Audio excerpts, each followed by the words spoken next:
General form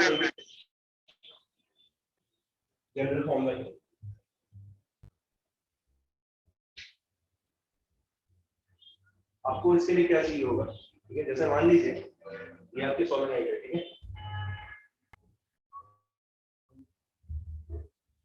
आप यहाँ निकालना चाहते हैं और मत करो, थोड़ा ढंग से देखो और साथ में लिखते हुए।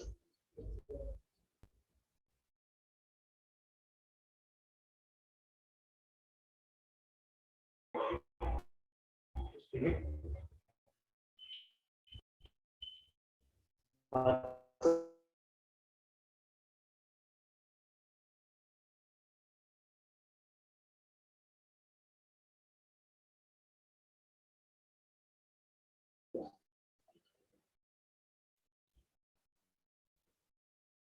जैसे एंड से नहीं लाइन ड्रॉ कर दो, ठीक है। इसका डेरिवेशन होता है, वैसे ऐसा नहीं है, डेरिवेशन है, लेकिन डेरिवेशन की जरूरत नहीं है क्योंकि आपका पहला जो ऑब्जेक्टिव है डायरेक्टली ये फॉर्मूला ये एंगल निकालना है। जैसे अल्फा ले लेता हूँ, ठीक है, और इसे ले लो, बात समझ में आई। इसी तरीके से आपको क्या करना है, जैसे यहाँ पे निकालना है, तो अगर यहाँ पे निकालना है तो आप क्या करोगे, यहीं से क्या करोगे, बिल्कुल एंड पे एक लाइन ड्रॉ करोगे दोनों तरफ, ठीक है। और यहाँ से एक नॉर्मल ड्रॉ करो, ये एंगल अल्फा है और ये एंगल बीटा है, ठीक है। तो यहाँ पे जो मैग्नेटिक फील्ड है, अगर इस पॉइंट को सी मान लेता हूँ, तो यहाँ पे जो मैग्नेटिक फील्ड आएगी वो आएगी V not an I by two, ये तो याद रखना, ठीक है। Mu naught N I by two, इसके साथ में बस एक क्वांटिटी है, दो क्वांटिटी,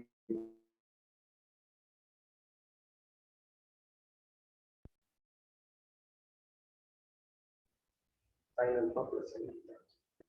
बात समझ में आई, ठीक है। म्यू नॉट बाकी चीज सेम है, म्यू नॉट भी है, permeability of free space, and permeability of free space, n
देखते हैं आगे। जैसे मान लीजिए अगर ये सोलनाइड काफी काफी लंबी, ठीक है, और मुझे बताएगा ये अल्फा बीटा किस तरफ जाएंगे, दोनों तरफ से काफी लंबी लंबी होने का मतलब क्या है, आप ऐसे बोल सकते हो कि जो रेडियस है ना लेंथ के कंपैरिजन में कैसा हो जाए, बहुत छोटी, बिल्कुल होगी, मान लो इस तरीके से ऐसे ही होगा।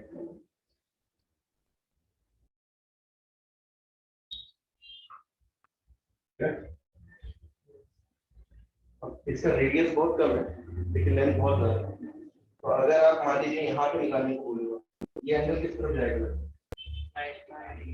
90 हो जाएगा, 10 to 90 बोल सकते हो, ठीक है। वैसे ये एंगल कितना हो जाएगा, 90, ठीक है। तो अगर मैं इसमें अल्फा बीटा 90 डाल,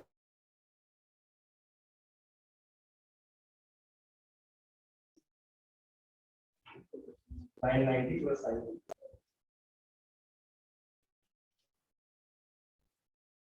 sin, sin 90 कितना हो गया, 1 + 1 दैट इज 2, क्योंकि कैंसिल आउट हो जाएगा।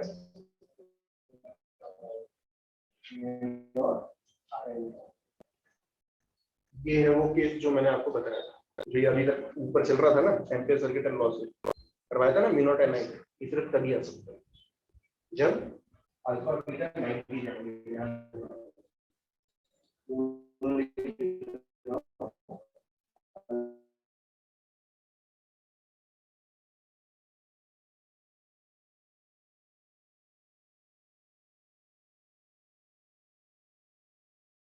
जाएंगे।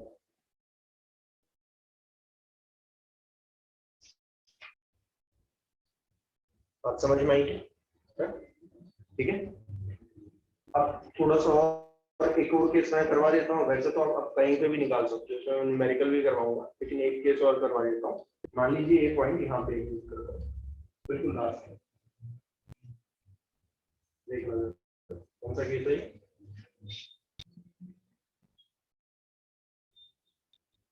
ये वाला।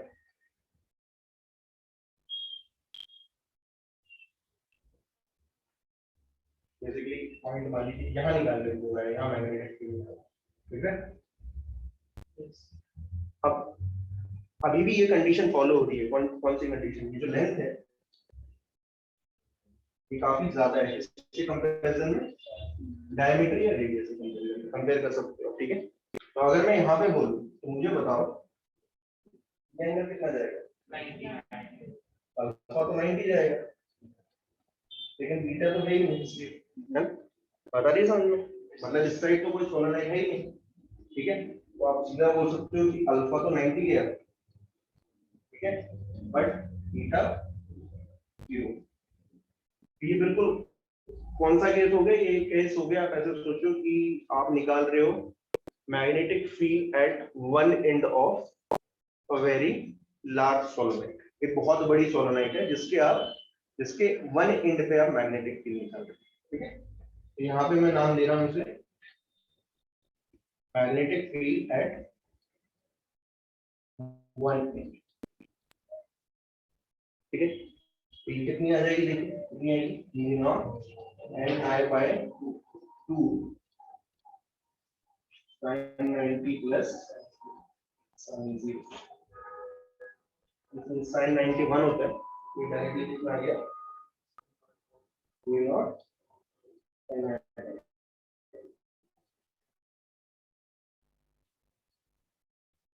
आया, समझ में कि नहीं आया। तो एक ऐसी सोलोनाइट जो कि बहुत बड़ी है, ठीक है, जिसकी लेंथ डायमीटर के कंपैरिजन में बहुत बड़ी है, सेंटर के आसपास आप उसके वन कॉर्नर पे जाओगे, कॉर्नर की तरफ जाओगे, साफ हो जाती है। सेंटर के आसपास अगर घूम रहे हो, जैसे यहाँ घूम रहे हो, यहाँ घूम रहे हो, ठीक है, तो कितनी रहेगी, म्यू नॉट n है, यूनिफॉर्म ही रहेगी,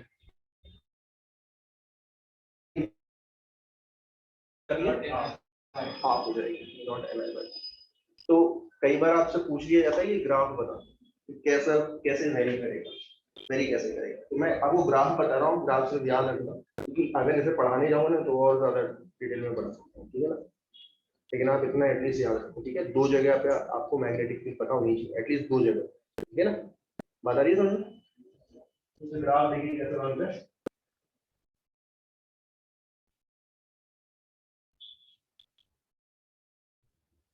ग्राफ देखिए कैसे बनता है, तो ग्राफ याद रखना, ठीक है।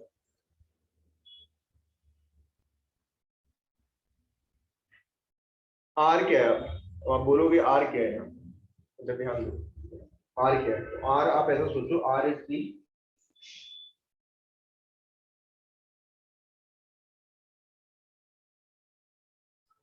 On the centre of, centre से, सेंटर समझ रहे हो कहाँ पे होगा, बीच में, ठीक है।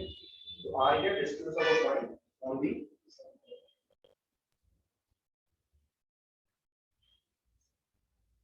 Centre of point.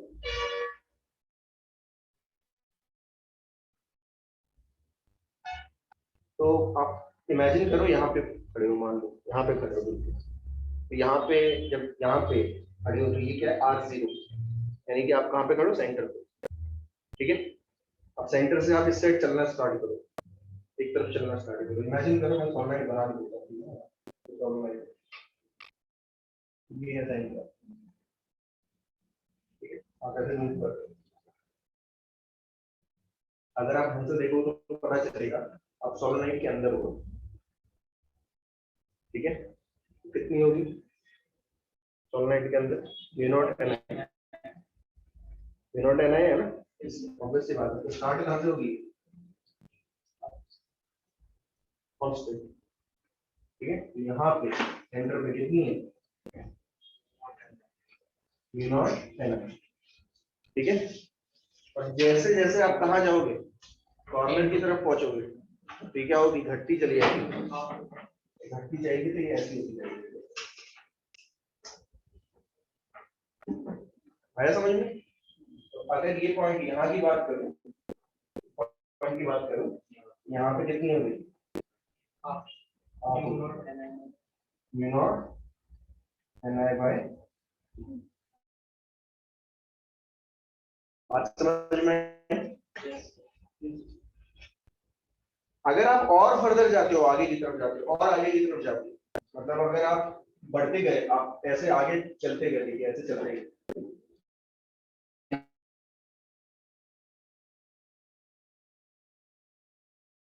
अब सोलनाइट बेसिकली होती क्या है बताइएगा कोई, क्या थी सोलनाइट।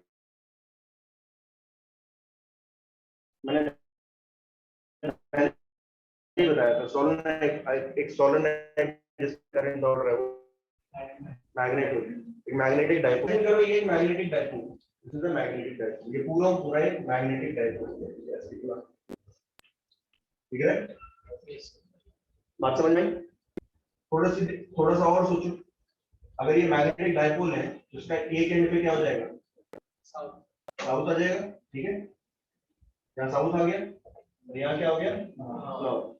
थोड़ा सोचो ये कौन सी लाइन होगी एक्चुअली जिस पे आप मूव कर रहे हो, ये कौन सी लाइन है जिस पे आप मूव कर रहे हो, एक्सियल लाइन। आता रही समझ में।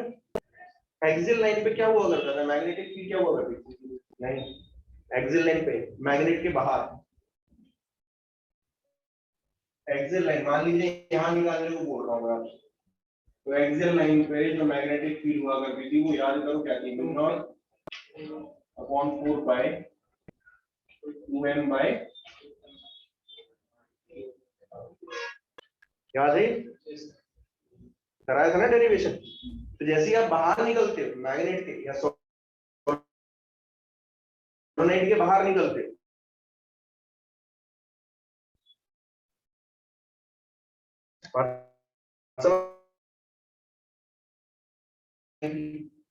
ठीक है, सोलेनोइड कॉर्नर पे यहाँ पे पहुंचे कहीं पे, तो कितनी होगी, वी नॉट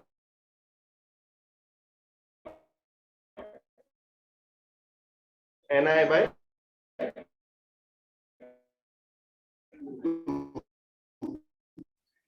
बाहर निकलते हो तो पता चलेगा कि मैग्नेटिक फील्ड जो है कम हो रही है, तो और कम होती जाएगी, इंफिनिट पे जाके क्या हो जाएगी?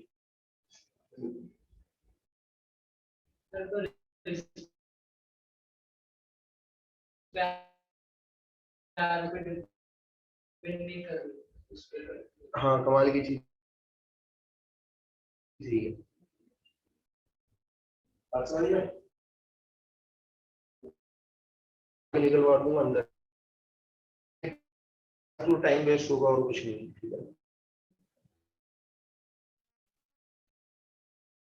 ठीक है, वहां पे साफ साफ आपको पूरा चलेगा। बाहर जब देखते हो तो inversely proportional to R cube आएगी, v naught upon v naught ni/2 sin alpha. बात समझ में आई? बस आपको तो दिमाग में ये डालना है कि जब भी सोलेनोइड के अंदर निकालने को बोला है, आपको तो ये फॉर्मूला याद है। कौन सा? आप देखो कैसे समझने की कोशिश करो, कैसे आप फॉर्मूले को यूज करोगे। आप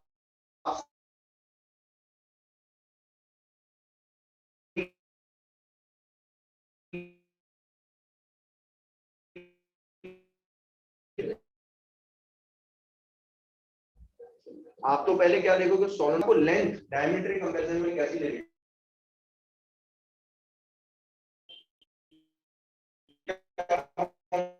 यूज करोगे म्यू नॉट एन आई। अगर आपसे पूछा जाए what is the magnetic field produced inside the solenoid, तो आप क्या करो, म्यू नॉट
क्या हुआ?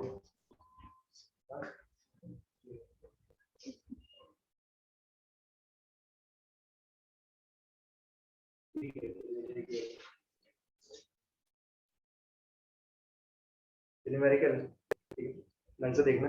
ठीक है, मुझे बताओ कि आपकी कौन सा फॉर्मूला यूज कर रहे हो। देखो जरा क्या दिया हुआ है, a solenoid of length 0.5 metre length, ठीक है, इसकी लेंथ दे रखी 0.5 मीटर।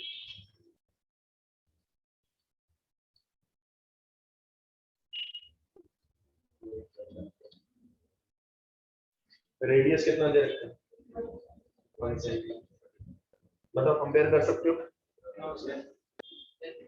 कंपेयर करना है, खुद नहीं कर सकते क्या? ये कितना होगा? 50 सेंटीमीटर और ये 1 सेंटीमीटर। तो 50 सेंटीमीटर काफी बड़ा है 1 सेंटीमीटर के कंपेयर में। अब पूछा क्या है, what is the magnitude of magnetic field inside the solid? क्या लगाओगे फॉर्मूला? म्यू नॉट एन आई। ठीक, डायरेक्टली लगा,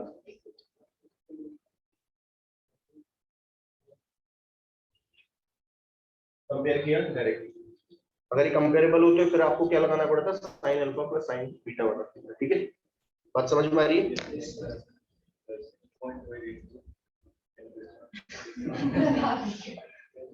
वो तो होता ही है, ऐसा होता है, सामने दिख रहा है।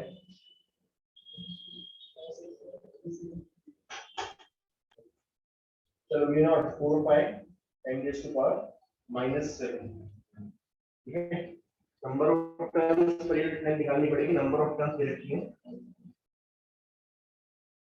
500। ठीक है, और करंट दे रखा है आपका कितना? 500। स्मॉल एन बताओ जरा कितना है?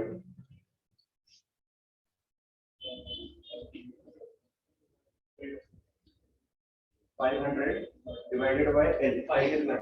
0.5 1000 टर्न्स पर।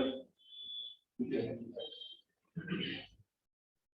है, ये उठा के डाल देता हूँ यहाँ पे एन आई एफ। ठीक है, तो ये मैग्नेटिक फील्ड आ गई आपकी, मैग्नेटिक फील्ड आ रही है आपकी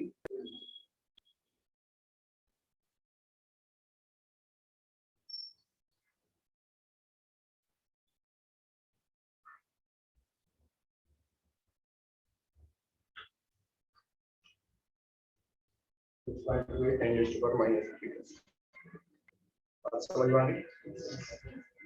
देखो बहुत कम है, अगर आप गॉस में निकालोगे तो बहुत कम, ऑब्वियस सी बात है। तो अगर आपने 500 टन की एक सोलोनॉइड बनाई आपने, जिसमें आपने 5 एम्पीयर करंट जुड़ा रखा है। 5 एम्पीयर करंट बहुत ज्यादा होता है, ठीक है ना, बहुत ज्यादा होता है। अगर आप ये सप्लाई लाइन देखोगे तो इसमें भी 1 एम्पीयर करंट भी नहीं आता है। ये मेन सप्लाई लाइन है ना, इससे 1 एम्पीयर करंट भी नहीं आता, बहुत कम करंट आता है। ठीक है ना, तो आप 5 एम्पीयर करंट भी जुड़ाओगे सोलोनॉइड में तो इतनी मैग्नेटिक फील्ड। कौन मुझे बताएगा मुझे कितनी टर्न्स रखनी पड़ेगी? अगर मैं उल्टा क्वेश्चन पूछूं, मैं आपसे बी पार्ट में मान लो इसमें पूछ लेता हूँ कि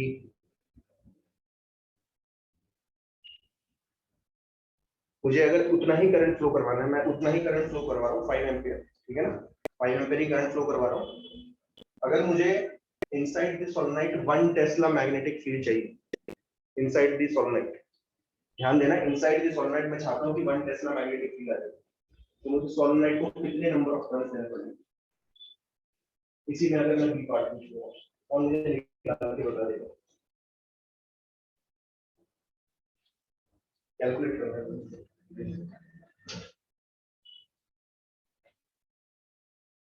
बी पार्ट ऐसे लिख लो क्या है,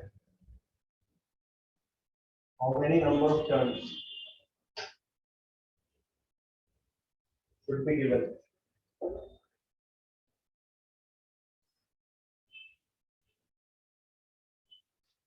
so that magnetic field inside the solenoid is 1 Tesla. Keeping the other quantities same.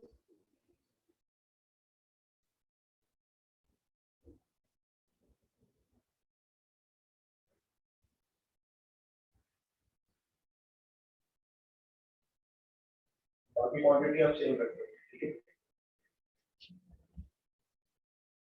बात समझ में आ रही है सभी को? इससे आपको कुछ चीजें पता चलेंगी, कैलकुलेट करो, बाकी सारी क्वांटिटी सेम।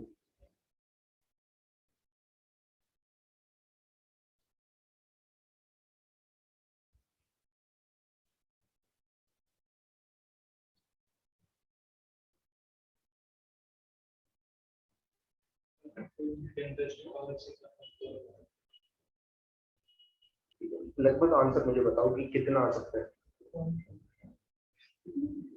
कौन सा चाहिए करो क्या पता है।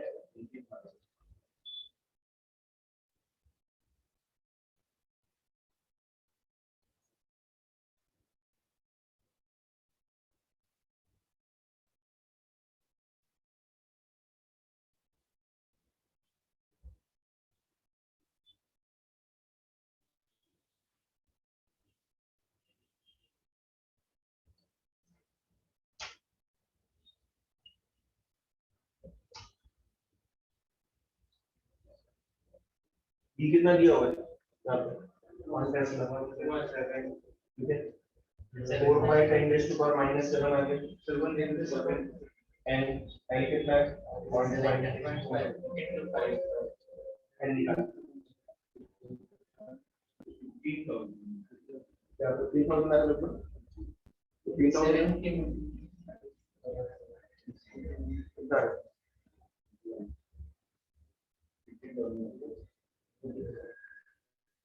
सर इनसाइड भी बोल रहे हैं ना, अमाउंट 2 वाला आएगा ना।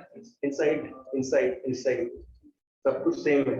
इनसाइड म्यू नॉट एन आई, ठीक है, इनसाइड बोल रहे हैं।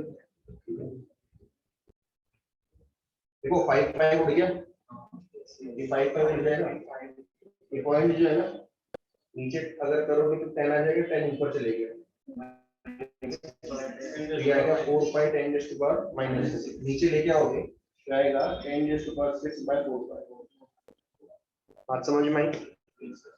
अब जितनी भी ये टर्म्स है देख लो जितनी भी है, लेकिन ये 500 से तो बहुत ज्यादा है। ये अगर आप निकालोगे भी ना तो 4 into 3 नंबर कितना 12, ठीक है, और 100 से डिवाइड करोगे 12 को, नीचे ऊपर 100 को 12 से डिवाइड करो कितना आएगा? 8 पॉइंट समथिंग। लेस का आंसर है 8.3 into 10 raised to power 4। कितना आंसर है? ठीक है, लगभग इतना आंसर है, ठीक है, ये कैलकुलेट कर लेना। बट यहाँ पे बताने वाली चीज है कि पहले 500 टन थी 0.5 मीटर पे, अगर आपको 1 टेस्ला चाहिए, 1 टेस्ला की मैग्नेटिक फील्ड चाहिए, तो आपको उतनी ही 0.5 मीटर लेंथ पे आपको कितनी टर्न्स देनी पड़ेंगी? 8.3 to 10 raised to power 4। बात तो है, इतने टर्म्स देने तो फिर कंपेरेबल हो जाएगा। अरे एक ही जगह 0.5 पे देनी है, 0.5 लेंथ पे देनी है, इतनी 0.5 लेंथ है वहीं पे देनी है, somehow वहीं पे देनी है। तो कैसे देंगे?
कंपेयर करो पहले, तो कंपेयर करो लेंथ कितनी है। हाँ तो फिर क्या कौन सा फॉर्मूला रहेगा? देखिए लेंथ कितनी है 80 सेंटीमीटर, दिख रहा है सभी को?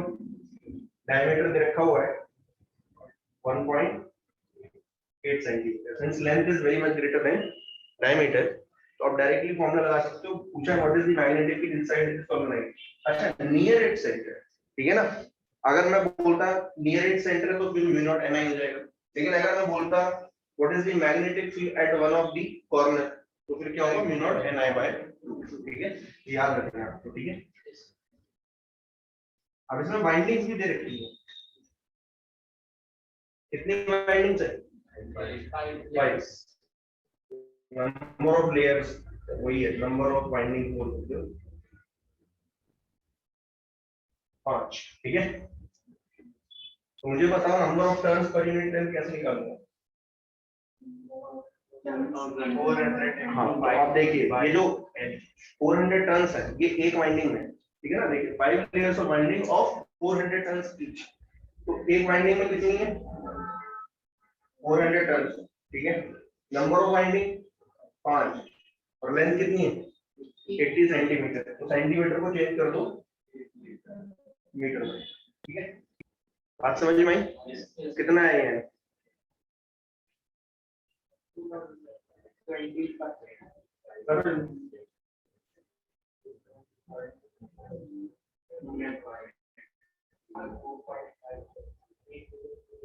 2.5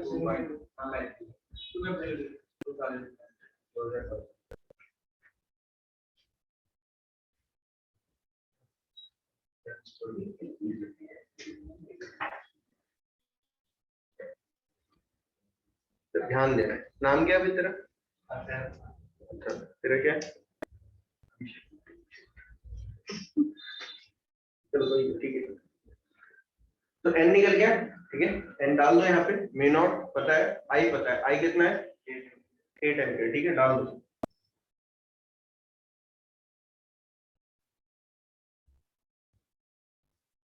four by 10⁻⁻7 n 2.00 into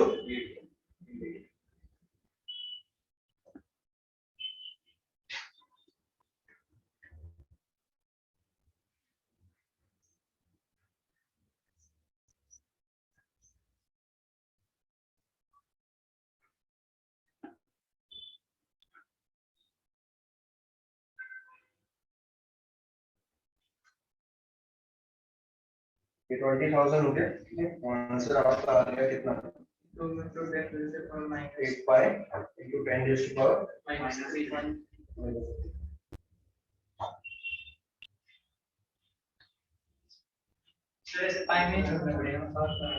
solve कर सकते हो, 8 into 3.14 कर लेना, तो उससे भी आ जाएगा। बात समझ में आई, ठीक है।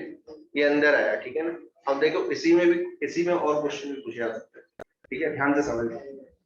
मान लीजिए मैंने अंदर एक वायर रख दी है,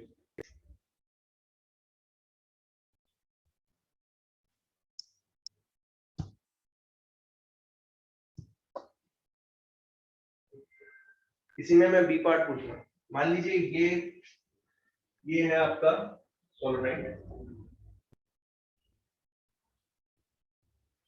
जिसकी आप मैग्नेटिक फील्ड निकाल चुके होंगे, ठीक है। बात समझ में आ रही, मैं क्या कर रहा हूँ, इसी के अंदर एक करंट कैरिंग वायर रख दे रहा हूँ, ठीक है। मान लीजिए मैंने इस तरीके से करंट कैरिंग वायर रख दिया, ये वायर है अंदर ही रखा हुआ है, ये वायर किस तरीके से रखा हुआ है, parallel to the magnetic field. कैसे भी रख सकते हो, ऐसा कोई सर्टेन डायरेक्शन नहीं है, आप ऐसे भी रख सकते हो। जैसे मान लीजिए मैग्नेटिक फील्ड है, ये आपकी सोलेनोइड होगी, ठीक है, सोलेनोइड में ऐसे अंदर रख दिया, ऐसे भी रख सकते हो, but it is a current carrying wire, ठीक है। तो ये करंट कैरिंग वायर जो है, इसकी लेंथ है 2 सेंटीमीटर, ठीक है, and it is placed in such a way that it is parallel to the magnetic field of the solenoid, ठीक है। बात आ रही है समझ में, और इसमें करंट दौड़ा दिया 2 सेंटीमीटर, 2 एम्पियर। मुझे बताओ इसमें फोर्स कितनी लगेगी, how much force it will experience।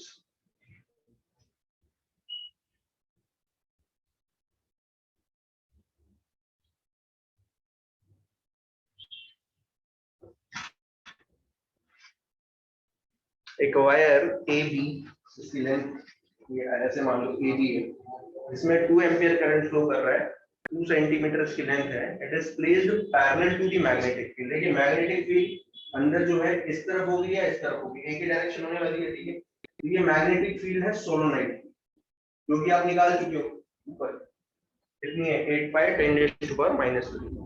अब इस तरीके से रखा हुआ है एक बार, ये कितनी फोर्स एक्सपीरियंस करेगा, ILB sin थीटा, ठीक है। एक तरीके से क्या हो गया, करंट कैरिंग वायर है जो कि मैग्नेटिक फील्ड में रखा हुआ है।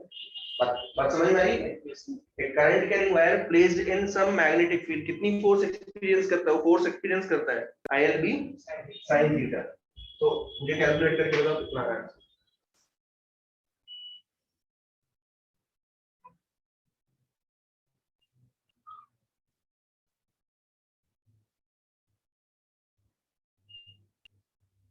Zero.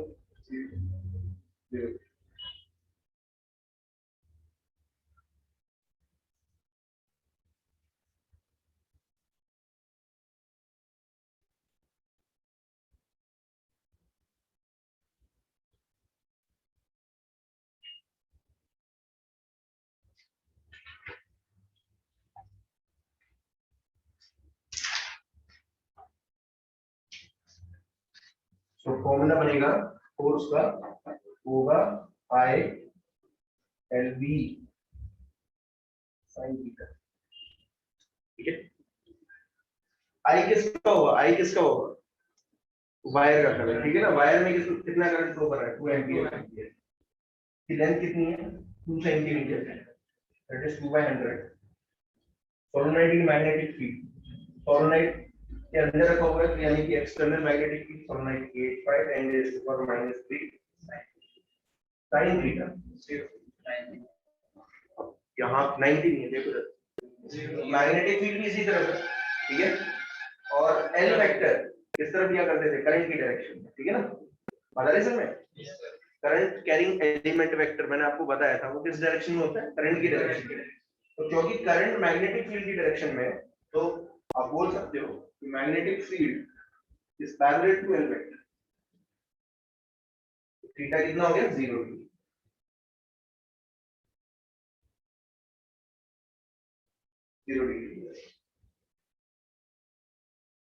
साइन 0 0 होता है, आंसर कितना है, क्या बात आगे समझ में। और अगर मैं इसे इस तरीके से रखता ऐसे, ये मैग्नेट ये सोलोनाइट है मान लो ऐसे, और इसको ऐसे रखना तो 90 हो जाता, फिर वो फोर्स एक्सपीरियंस करता, ठीक है ना।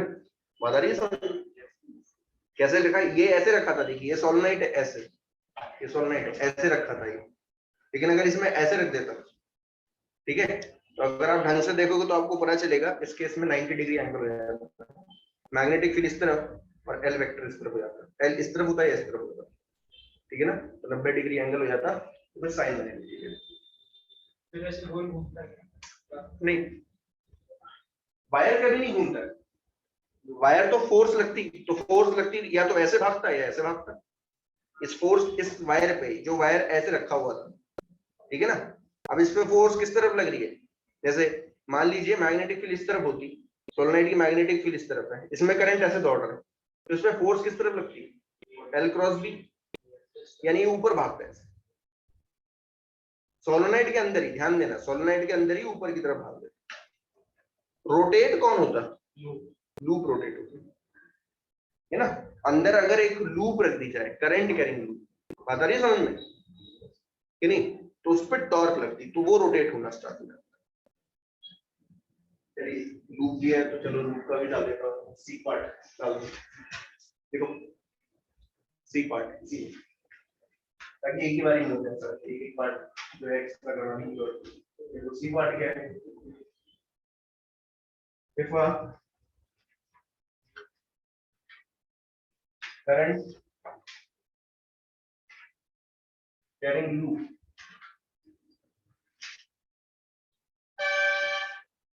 is placed inside the solenoid,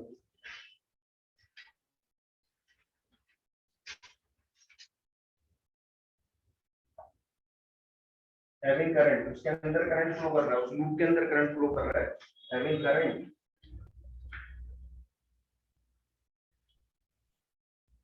1 ampere, ठीक है।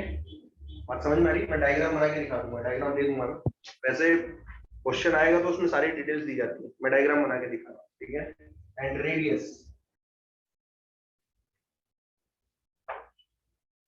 2 सेंटीमीटर, 2 सेंटीमीटर होगा। चलो 2 सेंटीमीटर कोई फर्क नहीं पड़ता।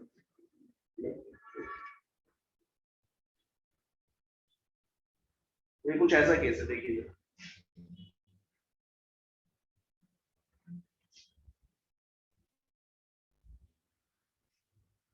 ये तो आपकी सोलेनोइड है, ठीक है। इसके अंदर मैंने लूप रखी देखिए इस तरीके से, ये लूप अंदर है, ठीक है। तो इसमें करंट दौड़ रहा है,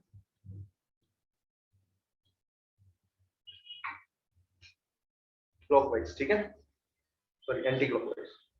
तो इस पे टॉर्क लगेगी डेफिनेटली। कितनी होती है टॉर्क? कितनी लगेगी टॉर्क? सबसे पहले क्या निकालते थे टॉर्क निकालने के लिए? टॉर्क लगती है एनबी साइन थीटा, याद है सभी को? यस टॉर्क लगेगी वो होगी एमबी साइन थीटा। एम यहाँ पे क्या होगा? Dipole movement of this loop, ठीक है ना। एम यहाँ पे क्या है? Dipole movement of loop. Solenoid नहीं, सोलेनोइड क्या प्रोड्यूस कर रहा है? मैग्नेटिक फील्ड, ठीक है ना। बात आ रही समझ में? वो निकाल चुका हूं, कितनी थी? 8/10⁻³ उस मैग्नेटिक फील्ड में क्या रखी हुई है? एक लूप रखी हुई है इस तरीके से। बात समझ में आई कि नहीं? यस यस तो m किसका लोगे? Dipole movement of loop. Loop का डाइपोल मूवमेंट क्या होता है? क्या था? करंट कैरिंग लूप का डाइपोल मूवमेंट क्या था? अरे करंट कैरिंग लूप का डाइपोल मूवमेंट बताया था ना।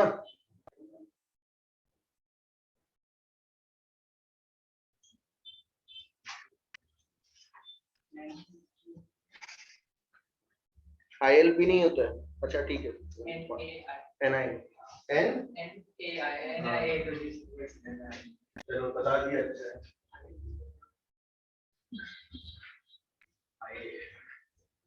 NIA, ठीक है। नंबर ऑफ टर्न्स कितनी है? दे नहीं रखी तो 1 लोगे, ठीक है। इसकी ये जो अंदर लूप बना रखी है इसका टर्न्स दे नहीं रखी तो 1 ही लोगे, ठीक है। इसमें करंट कितना फ्लो कर रहा है? 1 एम्पीयर, ठीक है। इसके एरिया क्या होगा? पाई आर स्क्वायर। पाई इसका रेडियस कितना है? 2 सेंटीमीटर, यानी कि 2 × 10⁻⁻²। बात समझ में आई? तो ये आपका आ गया 4π 10⁻⁻⁴ एम्पीयर मीटर स्क्वायर। ये मैग्नेटिक डाइपोल मूवमेंट है, ठीक है। बात समझ में आ रही है? यस सर और लगेगी एमबी साइन थीटा। देखिए मैग्नेटिक डाइपोल मूवमेंट आप निकाल चुके हो, कितना है?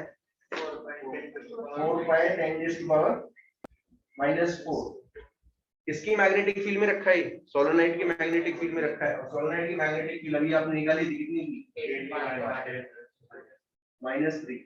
और मुझे थीटा बता देगा, और मुझे बताएगा मैग्नेटिक फील्ड किस तरफ है। सोलेनोइड की मैग्नेटिक फील्ड किस तरफ है? देखो ढंग से, सोलेनोइड की मैग्नेटिक फील्ड किस तरफ है? अरे सोलेनोइड की मैग्नेटिक फील्ड किस तरफ है? तो सोलेनोइड की मैग्नेटिक फील्ड की बात चल रही है, और किसकी? लूप की मैग्नेटिक फील्ड थोड़ी ना। समझ में आया क्या? ठीक है, लूप की नहीं, लूप का डाइपोल मूवमेंट देखना है, ठीक है। ये सोलेनोइड की मैग्नेटिक फील्ड है, ठीक है। लूप का डाइपोल मूवमेंट देखना है, ठीक है। डाइपोल मूवमेंट अब देखिए इसमें कैसे करंट फ्लो कर रहा है? तो ऊपर क्या आ जाएगा? नीचे क्या आ जाएगा, तो उसका डाइपोल मोमेंट ऊपर की तरफ आ गया, ठीक है ना, प्लेन के ऊपर की तरफ आ गया, तो डाइपोल मोमेंट आ गया इस तरफ, मैग्नेटिक फील्ड इस तरफ, कितना एंगल हो गया 90, साइन 90 हो गया।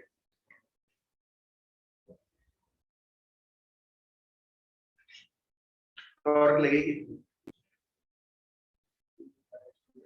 32 pi square 10 raise to power -7 newton metre.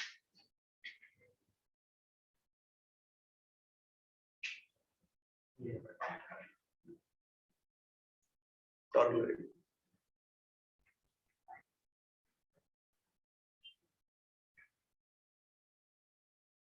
आया समझ में कि नहीं? ये टॉर्क लगेगी। क्लियर हुआ कैसा क्वेश्चन पूछे जा सकते हैं? इसी में देखो 3 क्वेश्चन पूछ लिए, ऐसे तो और भी पूछे जा सकते हैं, वैसे तो बहुत चीजें पूछी जा सकती है, ठीक है ना। एंगुलर एक्सेलरेशन पूछ लेंगे इसका, वहां पे फोर्स लग रही थी तो एक्सेलरेशन पूछ लेंगे, एक्सेलरेशन पूछ लेंगे, फिर ये पूछेंगे कि मान लीजिए सोलेनोइड बहुत बड़ी है, काफी सोलेनोइड बड़ी है, ठीक है, क्रॉस सेक्शन काफी बड़ा है, जब वो मूव कर रहा है, ऐसे मूव कर रहा है ऊपर की तरफ, अगर मूव कर रहा है तो उसका एक्सेलरेशन बताओ, या 2 सेकंड बाद उसकी वेलोसिटी कितनी है ये बताओ, आपको बस समझ में आना चाहिए, ठीक है ना।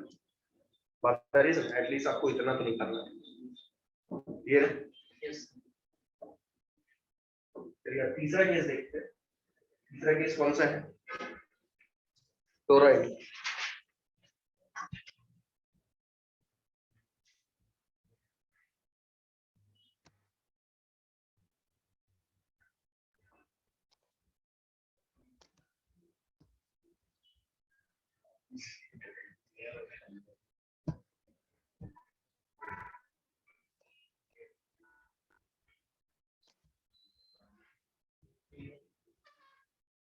चलो ध्यान दो।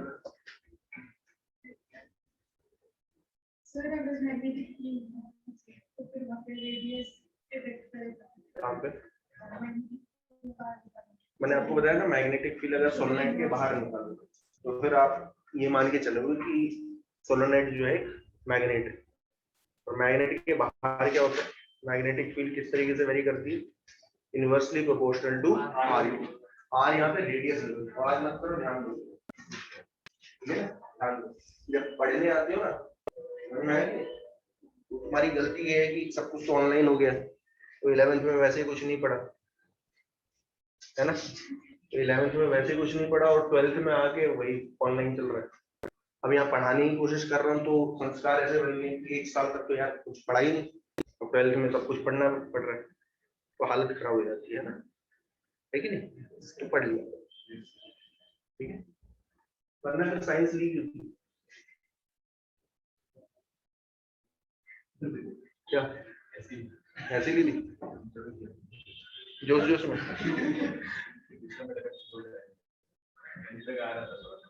तो फिर आगे क्या सोचा है, आगे कुछ सोचा है क्या, वो भी जोश जोश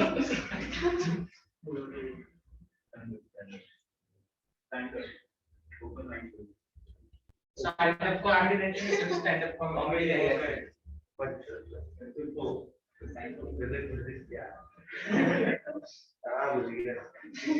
सबसे बढ़िया था आर्ट्स लेता, अच्छा उसमें ही बड़ी प्रॉब्लम आ जाती है, उसमें पढ़ना पड़ता है ना, यहाँ भी पढ़ना पड़ता है, लेकिन यहाँ पे एटलीस्ट चलो थोड़ी बहुत मैथ्स आ जाती है ना, आर्ट्स में तो वो भी नहीं, हिस्ट्री पढ़ो, ज्योग्राफी पढ़ो, तो बड़ी दिक्कत होती है ना।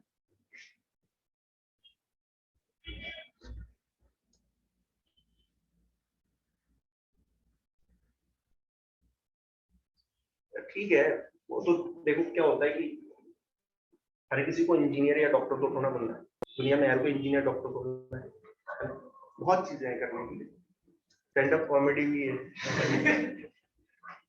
वो भी है, ऐसा नहीं है, अच्छा खासा पैसा है वो बढ़िया है, ठीक है, लेकिन ठीक है अगर नहीं पढ़ना ना तो उससे कोई फर्क नहीं पड़ता, आपका ना हर चीज में एटीट्यूड देखा जाता है, वो ठीक है, इससे कोई फर्क नहीं पड़ता आप इंजीनियर बन रहे हो डॉक्टर बन रहे हो, कोई फर्क नहीं पड़ता, इंजीनियर डॉक्टर बहुत बहुत, इस देश में 15 लाख इंजीनियर पैदा होते, पता है तुम्हें, 1 साल, एक साल में। मेरे टाइम पे 10 लाख हुआ करते थे, आप 15 लाख हो गए, जनसंख्या बढ़ रही है।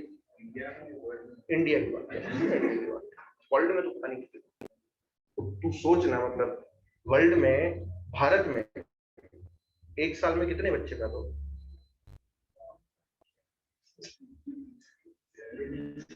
एक दिन में कितने होते हैं भारत में? कैलकुलेट नहीं किया। हर सेकंड के आसपास हर एक मिनट में 70 बच्चे पैदा होते हैं, 70 से 75। बात समझ में आई? अब तू मल्टीप्लाई कर ले इससे कि कितने से मल्टीप्लाई कर, एक साल में कितने मिनट होते हैं? 24 इंटू 60 इंटू 365 मल्टीप्लाई कर लें, ठीक है ना? बात समझ में आ रही है? तो ये मान के चलो, ये लगभग अगर आप कैलकुलेट करोगे तो भारत में 2 से 3 करोड़, ठीक है? अब इमेजिन करो, मैं बोल रहा हूँ 2 से 3 करोड़, और यही क्या होते हैं, यही बच्चे। अगर इसका 80% भी है, जितने भी 5 लाख नहीं, ज्यादा ही होते हैं, ज्यादा ही करके देख लेना, 5 लाख नहीं, इसमें भी गलती कर दी ऐसे कैलकुलेट करना। अब इमेजिन कर कि ये हर साल जो है ना, जैसे ये जाएंगे, अब जैसे ये 5 साल के होते हैं, तो इसमें से अगर 80% बच्चे भी स्कूल में एडमिशन लेते हैं तो करोड़ों में आ, समझ में आ रहे हैं?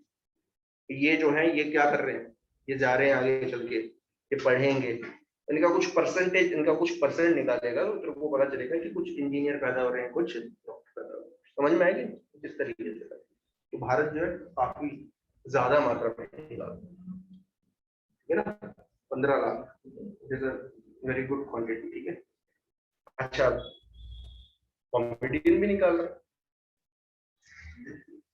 वो लोग ऐसा सिर्फ क्या इंजीनियर निकाल रहे हैं या डॉक्टर निकाल रहा है, कॉमेडियन नहीं निकाल रहा? नहीं जी, कॉमेडियन भी निकाल रहा है, ठीक है ना? तो कॉमेडियन कितने निकलते होंगे? अगर इंजीनियर 15 लाख निकल रहे हैं तो कॉमेडियन निकल रहे होंगे 20,000, 10-20 हजार तो निकल रहे होंगे। तो 10-20 हजार में भी कंपटीशन करना बहुत मुश्किल है। तो वहां पे तुम्हारा एटीट्यूड देखा जाएगा और कुछ। तुम कैसे, किस एटीट्यूड के साथ कर रहे हो, चीजें कैसे कर रहे हो, और एटीट्यूड कहां से पता चलता है? एटीट्यूड पता चलता है तुम्हारा कोई भी काम करने से। तुम कोई भी काम अगर कर रहे हो तो वो किस तरीके से कर रहे हो। मतलब तरीके का मतलब ये है कि तुमने ले ली वो चीज, करनी है, ले ली चीज, लेकिन करने में कोई इंटरेस्ट नहीं है। तो इससे क्या पता चलेगा? इससे पता चलेगा कि तुम्हारा उस काम के प्रति कोई इंटरेस्ट नहीं। तो जब आप आगे चल के जाओगे कहीं पे भी, किसी भी ऑर्गेनाइजेशन में जाते हो या कॉमेडियन बनते हो, ऑब्वियस सी बात है, तो वहां पे भी जो लोग बैठे हुए हैं वो आपके अंदर यही देखेंगे, तूने जो पहले काम किया है उसमें तेरा कोई इंटरेस्ट था नहीं, ठीक है ना? तो ये काम जो कर रहा है उसमें भी शायद तेरा कोई इंटरेस्ट ना हो। समझ में आएगी? देखा जाता है, हर जगह होता है।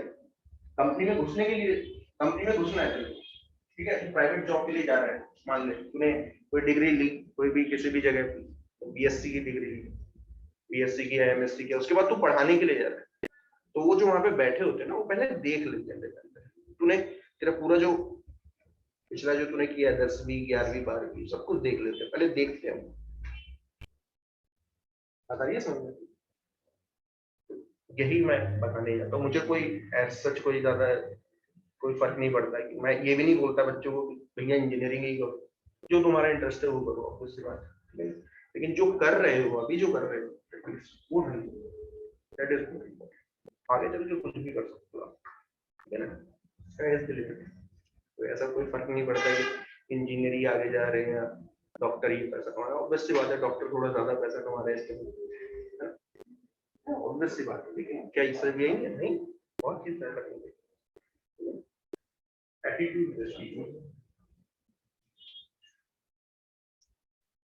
टोरॉइड, तो टोरॉइड क्या होता है कि आप सोलोनाइट को क्या करो, जैसे सोलोनाइट ये थी ना, ऐसा सोलोनाइट थी, तो आपने क्या किया, सोलोनाइट के जो 2 एंड थे उनको जोड़ दिए। जैसे ये देखिए, यहाँ पे बना देता हूँ,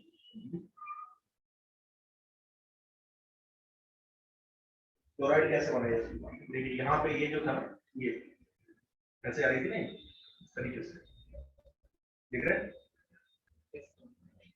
इस तरीके से आपने क्या किया, ये तो सोलोनाइट थी, आपने क्या किया, इसके जो लास्ट एंड है दोनों को जोड़ दिया और बीच में एक बैटरी लगा दी, कहीं पे भी एक जगह बैटरी लगानी पड़ेगी, ऑब्वियस सी बात है, क्योंकि सोलोनाइट में भी तो बैटरी लगेगी ना। तो बीच में कहीं पे भी आपने एक बैटरी, जैसे आप बैटरी लगाओगे तो उसमें करंट फ्लो करेगा, इस तरीके से मान लीजिए करंट फ्लो कर रहा है,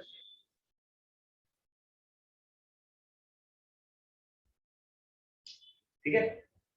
अगर आप ढंग से देखोगे ना तो आपको कुछ करने की जरूरत नहीं है, मैंने आपको पहले से ही बताया था कि सोलोनाइट के, जैसे सोलोनाइट नहीं है बना रहा हूँ, ये सोलोनाइट, सोलोनाइट में एक्चुअल में मैग्नेटिक फील्ड आती है अंदर, है ना, बाहर कितनी आती है, 10 टू वीक, है ना, और इस तरफ कितनी आती थी, 10 टू 0, ये भी वीक थी। बात समझ में आ रही है? अब थोड़ा सा इमेजिन करो कि अगर आपने इसे, इसके ये दोनों एंड, ये जो दोनों एंड है, इन दोनों को क्या कर दिया आपने, जोड़ दिया, तो ये वाला जो पार्ट है, ये वाला जो पार्ट है, जो नीचे वाला था, वो कहाँ जाएगा, ये वाला, ये रीजन करके देखो, सोच के देखो, समझ में आ रहा है क्या बोल रहा हूँ, और ये वाला कहाँ पहुंचेगा, बात समझ में आई। तो यहाँ पे भी कितनी मैग्नेटिक फील्ड होगी, 0 ही होनी चाहिए ना, सब कुछ तो सेम रहा, चेंज ही नहीं हुआ एक्चुअली। यहाँ पे भी मैग्नेटिक फील्ड कितनी आएगी, 0। ये मैं कैलकुलेट करवाऊंगा, लेकिन ऐसा है अगर आपको सोलेनोइड के बारे में पता है तो टोरॉइड के बारे में भी सब कुछ पता है, ठीक है। कैलकुलेट करना है, ऐसा नहीं है, अंदर भी निकालूंगा, यहाँ पे भी निकालूंगा, यहाँ पे भी निकालूंगा और बीच में भी निकालूंगा। तो एक्चुअल में मैग्नेटिक फील्ड क्या हो गई, अब बस सोलेनोइड के अंदर कैसी थी, ऐसे आ रही थी ना, इस तरह से, ठीक है। जैसे ही आप इसे क्या करके रोटेट करके ऐसे लगा दोगे तो ये जो मैग्नेटिक फील्ड लाइंस हैं कैसी हो जाएंगी, देखो कैसी हो जाएंगी, ये सिर्फ सर्कुलर शेप में हो जाएंगे, देखिए मैं ड्रॉ करता हूँ, देखिए ऐसी हो जाएंगी,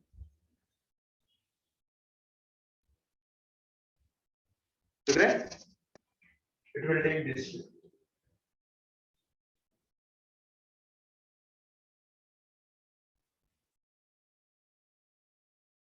इस शेप की ये है ना, बात समझ में आई ना। यस तो आपको ये निकालनी है कि अंदर कितनी है, तो पहले मैं अंदर वाला ही केस लूंगा, ऑब्वियसली अंदर वाले केस लेने वाला हूँ। बाहर तो मुझे पता ही है 0 है, यहाँ पे भी 0 है, यहाँ पे भी 0 है, बात समझ में आई। तो अंदर वाला केस देखेंगे पहले, इनसाइड रील टोरॉइड। टोरॉइड समझ में आया क्या है, टोरॉइड क्या होती है, सोलोनाइट के, अगर आपसे कोई पूछे कि सोलोनाइट क्या, टोरॉइड क्या है, तो आप क्या बोलोगे, सोलोनाइट के दोनों एंड को क्या कर देना, जोड़ देना, ठीक है ना, दोनों एंड को जोड़ दो और सोलोनाइट को कैसा शेप दे दो, एक सर्कुलर शेप दे दो, तो एक टोरॉइड बन जाता है। बात समझ में आई।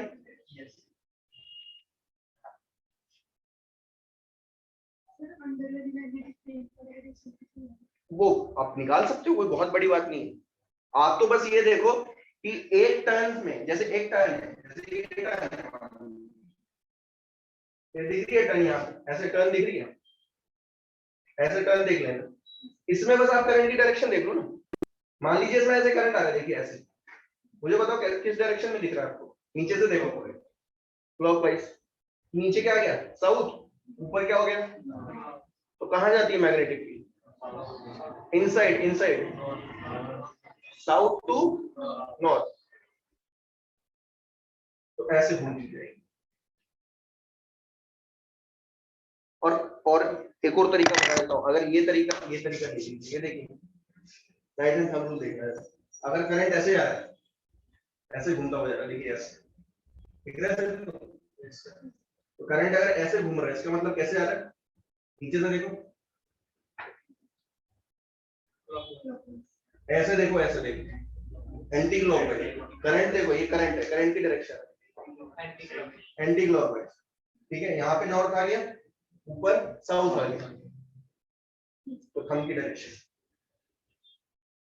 ऐसे देखो, अगर करंट ऐसे आ रहा है, ऐसे घूमते हुए जा रहा है, दिख रहा है ऐसे, ऐसे थंब कहाँ जा रहा है, नीचे की तरफ,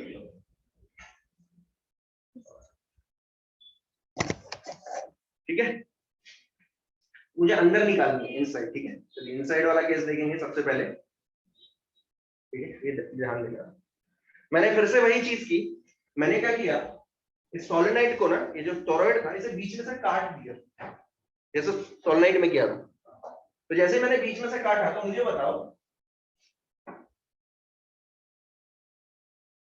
अगर इसमें करंट बाहर आ रहा है, ये बाहर आ रहा है, ये दिख रहा है बाहर आ रहा है, इसमें कहां जाना होगा, ये बिल्कुल वैसे ही केस है। ठीक है ना, ये पूरा बना रखा है, मतलब करंट ऐसे आ रहा है, जो नीले वाले डॉट्स है ना, ठीक है ना, इससे करंट आ रहा है बाहर, और कहां दूसरा है इसमें, और इसे बीच में से काट दिया ऐसे। ठीक है ना, तो ये कुछ ऐसा शेप दिखेगा। ठीक है, अब मुझे जो है एक, देखो मैग्नेटिक फील्ड की आपने विजुलाइजेशन तो देख लिया होगा, मैग्नेटिक फील्ड कैसी दिख रही है, ये तो आप खुद विजुलाइज कर सकते हो। बात आ रही है समझ में? अंदर अभी मैंने बना के दिखाई थी, ठीक है, जैसे देखिए यहाँ बना के दिखाई थी, जो येलो कलर में मैंने बना के दिखाई थी वैसी दिखेगी। ठीक है, अब मैं आपसे पूछ रहा हूँ कि इसमें एम्पियर सर्किटल लॉ लगाओ। ठीक है, आप मुझे बताओ कि आप कैसी एम्पियर लूप चूज करना पसंद करोगे, सर्कुलर? तो ये देखिए, जो डॉटेड है ना, ये वाला जो पार्ट है, ये आपकी एम्पियर लूप बनाती है। तरीके से देखिए, ये दिख रही है सभी को? तो देखिए, अब करंट की डायरेक्शन चाहे जैसी भी हो, करंट जैसे ऐसे जा रहा है, करंट ऐसे जा रहा है ना, अब थोड़ा सा ध्यान से समझना इस चीज को। यहाँ पे मैग्नेटिक फील्ड इस तरफ, यहाँ पे इस तरफ, यहाँ पे इस तरफ, उल्टी भी हो सकती है, मैं फिर बता रहा हूँ, उल्टा भी हो सकता है, डिपेंडिंग अपॉन करंट की डायरेक्शन। ठीक है, ऐसे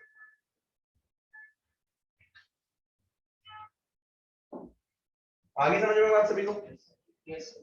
ये आपकी लूप है, लूप के हर एक पॉइंट पे मैंने मैग्नेटिक फील्ड की डायरेक्शन बनाई, कैसी है, टेंजेंशियल। ठीक है, अब मैग्नेटिक लूप, ये जो लूप है इसको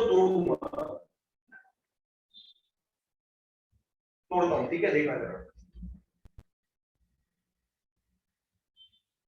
डीएल मतलब क्या डायरेक्शन है, exactly parallel to magnetic field, दिख रहा है सभी को? Yes sir. कहीं पे भी देख लो आप, कितना एंगल है दोनों के बीच में, समझ में आ गया? तो बी और डीएल के बीच में कितना एंगल हो गया, जीरो। और इससे, इस लूप के अंदर से देखो, अगर इस लूप के अंदर से देखोगे, इससे, इस लूप से कितना करंट बाहर आ रहा होगा, तो ध्यान देना कितना करंट आ रहा है। ये देखो, ये करंट बाहर आ रहा है, बाहर जा रहा है अंदर जा रहा है, अंदर जा रहा है। बाहर वाला मत देखो, ठीक है ना, ये जो बाहर वाले नीले डॉट्स है ना, इनका कोई रोल क्यों, क्योंकि ये एम्पियर लूप से बाहर है, ये जो है ना, ये एम्पियर लूप से बाहर है। समझ में आ गया? अब मैं अगर निकालूं, ये समझ में आया ना सभी को? कोई प्रॉब्लम तो नहीं है? मैं करंट निकाल सकता हूं, ऐसा नहीं, ये मैं करंट निकालूंगा अभी, ऐसा नहीं है, लेकिन करंट निकालने का तरीका वैसे ही होगा जैसे मैंने पिछली बार बताया था। ठीक है, ठीक है, देखना सबसे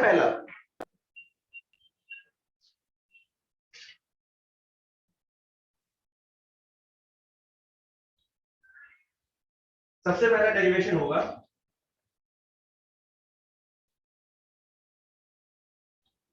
इनसाइड द टॉरॉइड।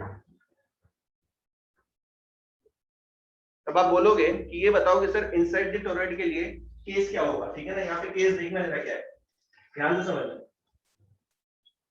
ये देखो जरा। चलो, कौन मुझे बताएगा यहाँ पे R1 R2 क्या है?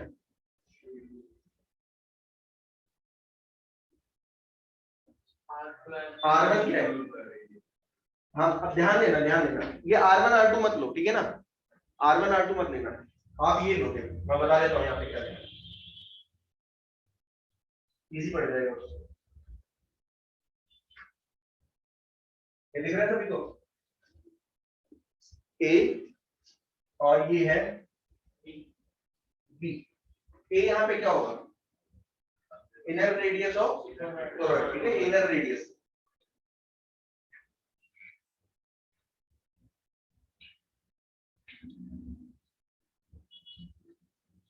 और बी क्या है, आउटर।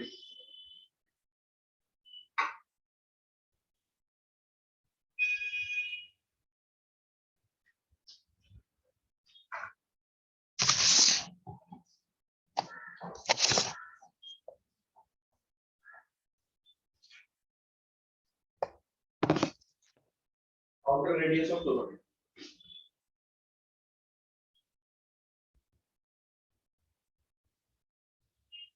तो अगर मैं इनसाइड की बात कर रहा हूं तो कौन मुझे बताएगा कंडीशन क्या होगी यहाँ पे? इनसाइड की बात कर रहा हूं, कंडीशन बताएगा कोई जल्दी?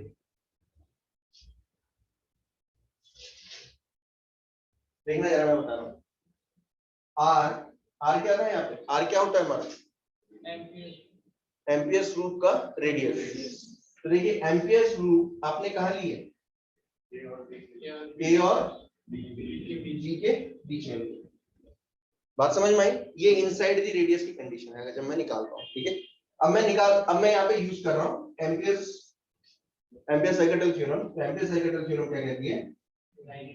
Line integral of magnetic field that is B dot DL का इंटीग्रेशन ये होगा म्यू नॉट टाइम्स टोटल।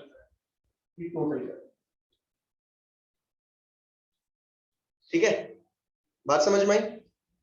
अच्छा, बी डॉट डीएल, अब बी डॉट डीएल बताओ सब। बी और डीएल के बीच में कितना एंगल है? हर जगह पे अगर आप देखोगे कितना है? 0। तो इसको मैं सीधा लिख सकता हूं बी डीएल cos 0। मुझे टोटल करंट निकालना है, ध्यान देना। अभी तो मैं यहाँ पे ऐसे ही डाल रखा हूँ, ठीक है ना, लेकिन टोटल करंट मुझे निकालना है।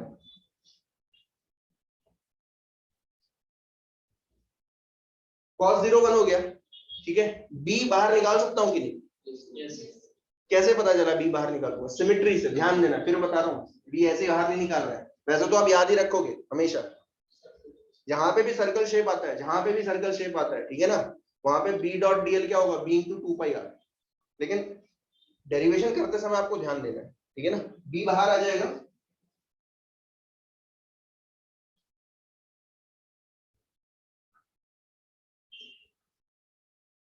ठीक है, बी बाहर आ जाएगा, ठीक है। और डीएल का इंटीग्रेशन क्या हो जाएगा? 2 पाई आर, किसका? एम्पियर्स लूप का सर्कमफ्रेंस, ठीक है। तो बी इंटू 2 पाई आर।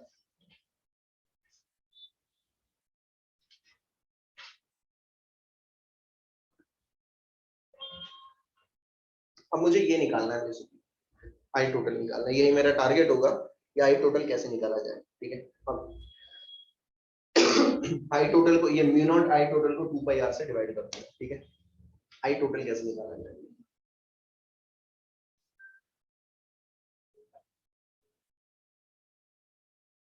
यहाँ पे फिर से मैं क्या कर रहा हूँ, देखिए चीज यहाँ पे ले रहा हूँ, प्रॉपर्टी प्लस एन क्या होगा?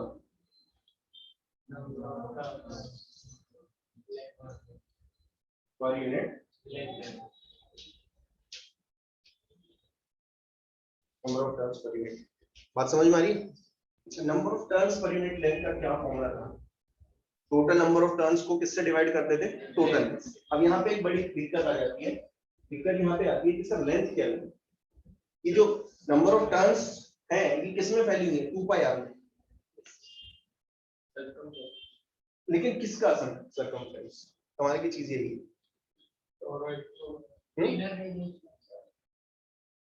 इनर रेडियस, इनर रेडियस मिलेंगे, क्योंकि ये जो लूप है, ये जो लूप फैली हुई है, ये सिर्फ इनर रेडियस में नहीं फैली हुई है, ये तो ऐसे जा रही है ना, देखिए ऐसे। ये किस में फैली हुई है? किस रीजन में फैली हुई है? ए माइनस बी, बी माइनस ए, बी माइनस ए रीजन में फैली हुई है। तो मैं कौन सा लेंथ लूंगा? नंबर ऑफ टर्न्स तो समझ में आ जाते हैं, नंबर ऑफ टर्न्स तो कोई बहुत बड़ी बात नहीं है। समझ में आ रहा है मैं क्या बोल रहा हूँ? यहाँ पे डाउट किया आता है बच्चों को, सबसे बड़ी प्रॉब्लम यही आती है कि सर कौन सा लेंथ ली जाए, ठीक है। ये जो एन है ये हो जाएगा total number of turns upon length. अब कौन सा लेंथ? सर्कमफ्रेंस लेना है आपको। 2 पाई ए लिया जाए, 2 पाई बी लिया जाए, या 2 पाई आर लिया जाए? आर लेना पड़ेगा, ए और बी नहीं लोगे, इसका लोगे, कौन सा एम्पियर्स लूप का लोगे, तो क्या हो गया 2 पाई आर। बात आ रही है समझ में? वैसे मैं अभी बताऊंगा, ये बताने वाला हूं कि कब क्या लेना है, क्योंकि इसमें बहुत कंफ्यूजन रहता है बच्चों को कि कब कौन सा लेना है, ये मैं आपको बताऊंगा। लेकिन फिलहाल अभी क्या लिया मैंने, 2 पाई आर से डिवाइड किया, ठीक है ना, बात समझ में आई? अब ध्यान देना, ये number of turns per unit length है, ठीक है, number of turns per unit length है। अब जरा मुझे एक बात बताओ कि ध्यान से समझना इस चीज को, जब आपने लिया n अपॉन 2 पाई आर, अगर मुझे नंबर ऑफ टर्न्स निकालनी है, नंबर ऑफ टर्न्स निकालनी है, तो मैं किससे डिवाइड करूंगा? देखिए ये तो number of turns per unit length हो गई, ठीक है ना, इसको किसी चीज से मल्टीप्लाई करूंगा तभी तो नंबर ऑफ टर्न्स आएंगी।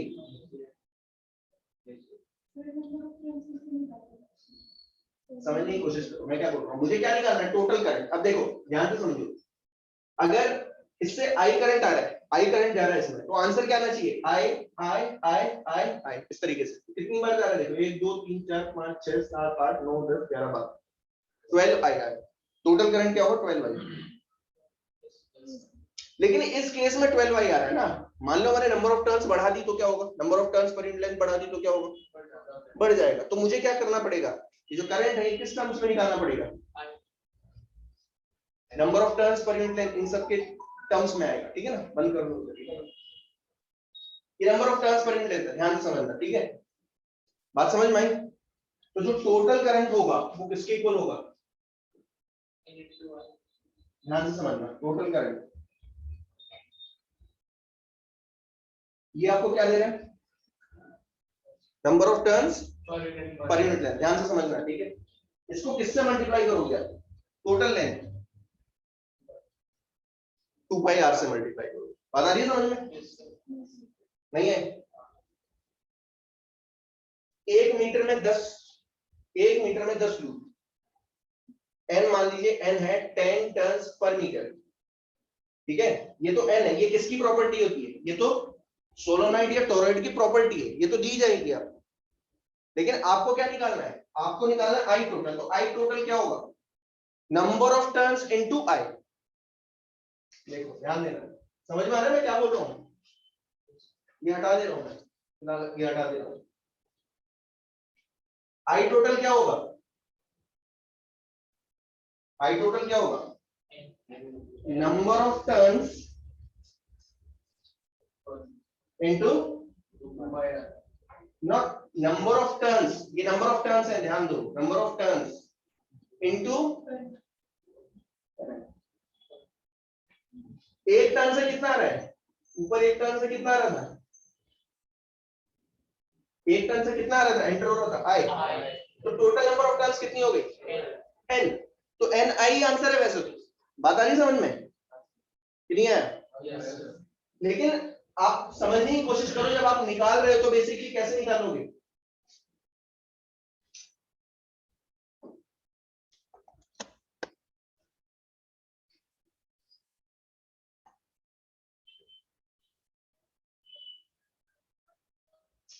कैसे निकालोगे, तो निकालने का तरीका ये है, निकालने का तरीका क्या है, देखिए क्या होगा, ये क्या है, number of turns per unit length n, इसको क्या करोगे, टोटल लेंथ से मल्टीप्लाई करोगे, किसकी, 2 पाई आर, ठीक है, ये आपकी क्या आ जाएंगी, total number of turns into I. लेकिन आएगा देखिए वही है, जैसे ही आप स्मॉल n की वैल्यू आप यहाँ पे डालोगे तो n अपॉन 2 पाई आर जैसे डालते हो 2 पाई आर कैंसिल आउट हो जाता है, ये कितना आता है, ऑब्वियस सी बात है, उतना ही आंसर आएगा। लेकिन समझा रहा था कि किस तरीके से निकालना होता है, बात आई समझ में? अब ये आई टोटल उठा के कहां रख दो, यहाँ उठा के रख दो,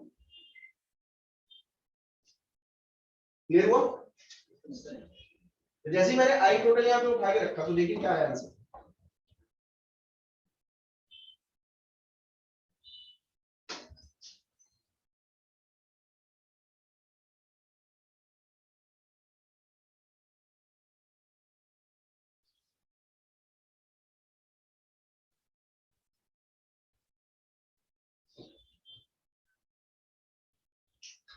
ठीक है, ये 2 पाई आर नीचे जाएगा।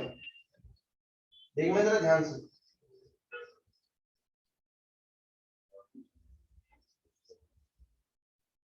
ये है आपकी मैग्नेटिक फील्ड।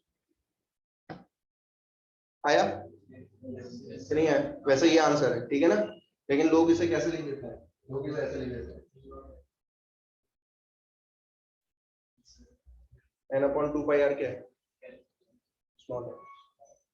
बताओ, अब थोड़ा सा ध्यान से समझना है चीज को। फॉर्मूला तो पता चल गया, बुक में तो इतना ही लिखा रहता है। बुक में लिखा रहता है कि सोलोनाइड की मैग्नेटिक फील्ड, ठीक है, सोलोनाइड के अंदर ही तो थी ये,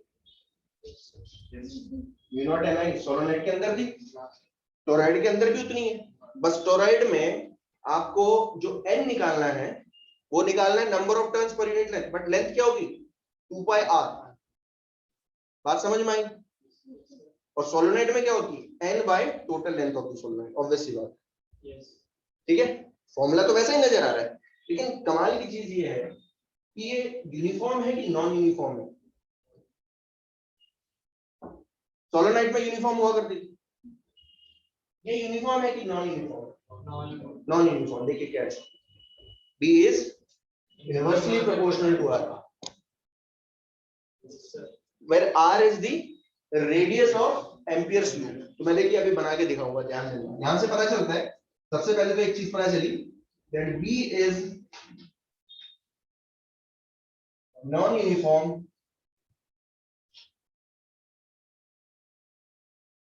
inside the toroid। टोरॉइड के अंदर मैग्नेटिक फील्ड नॉन यूनिफॉर्म होती है। कैसे यूनिफॉर्म हो, कैसे नॉन यूनिफॉर्म होगी, B is inversely proportional to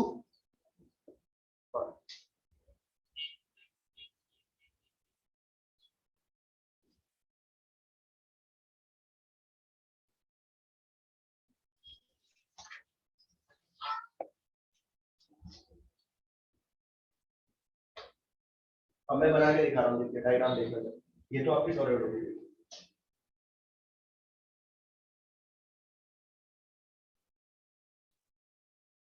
दिख रहा है सभी को? अब मैं आपसे पूछ रहा हूँ कि बताओ सबसे ज्यादा मैग्नेटिक फील्ड कहाँ पे होगी? पॉइंट्स दे रहा हूँ आपको। ये है सेंटर, ये है सेंटर। देखिए मैं आपको पॉइंट दे रहा हूँ। पहला पॉइंट है A, दूसरा पॉइंट है B, तीसरा पॉइंट है C।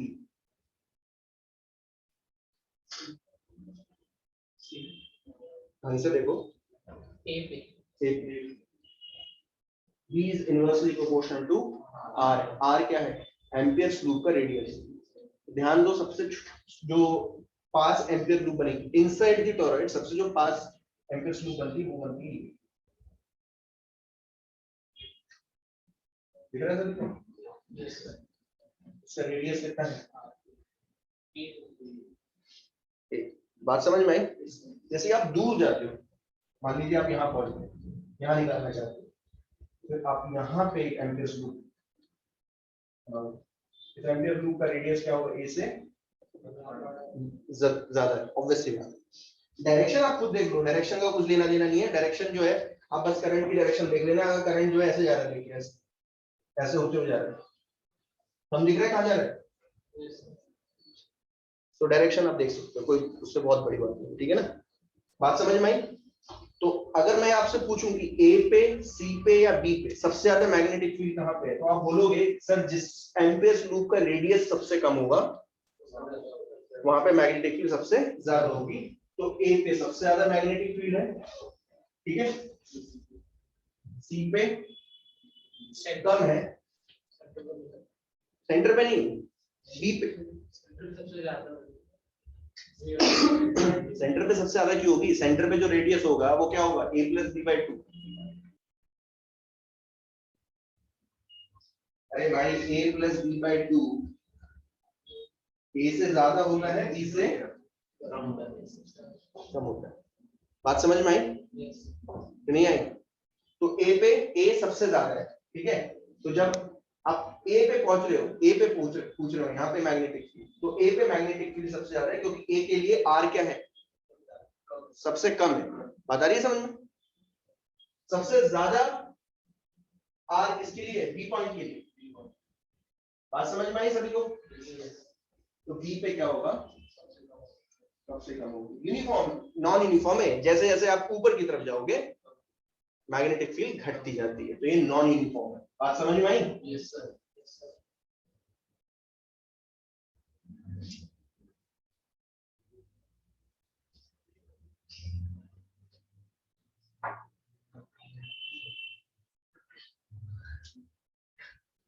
ये सर टॉरॉइड के अंदर जीरो।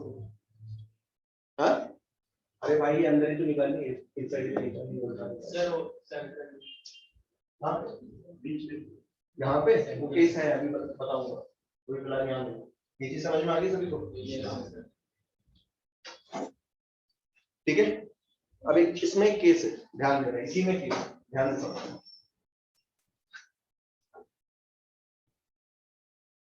केस क्या है, ध्यान से समझना। केस ये है, इसी में एक स्पेशल केस है, ठीक है। इफ, ध्यान से समझना केस क्या है। Width of the toroid is less than A and B. सोच के बताओ इसका मतलब क्या है, बताइए तो इसका मतलब क्या है। सर जो उसकी बिल्ड देना मतलब सेंटर से डिस्टेंस। ऐसा बात है, हर चीज पे हंसने की जरूरत नहीं होती, जब वो बताने की कोशिश कर रहे तो बोलने दो। सर वो जो उसकी बिल्ड देना हाँ। मतलब सेंटर से ए तक का डिस्टेंस ले रहे ना, हाँ उससे कम। हाँ ठीक है, तो ये बिल्कुल वैसा ही है। देखिए केस, अगर ये कंडीशन फॉलो हो जाए, क्या कंडीशन, b माइनस के, ये है width, ठीक है। ये अगर बहुत कम हो इसके कंपैरिजन में a और b के कंपैरिजन, तो फिर लूप देके कैसे, टॉरॉइड कैसे बनेगी, ये टॉरॉइड ऐसे बनती है।